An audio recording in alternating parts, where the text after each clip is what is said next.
Hey friends, if you wish to fix proxy authentication error 2606 in Microsoft OneDrive on your Windows 11 computer, then please watch this video. I will guide you through the resolutions. So here's the thing. First of all, press the Windows key and the R key together to open the run window. Now type the command inetcpl.cpl and hit enter. This will open the Internet Properties window. Go to the Connections tab. Select LAN settings, select automatically detect settings, check this box and uncheck the box associated with proxy server. Click on OK and then on OK once again. So this is the main solution. If it doesn't work, then here's what you have to do next. Right click on the start button and select settings from the menu.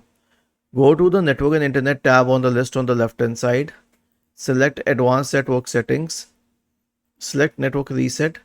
Select reset now and then finally click on yes. Okay, and then finally you can also try running the network troubleshooter. So click on system, scroll down and select troubleshoot, select other troubleshooters and then click on run corresponding to the network and internet troubleshooter. Was this helpful? If yes, then please subscribe to the channel. If not, then let us know in the comment section of the video on how we could help you further.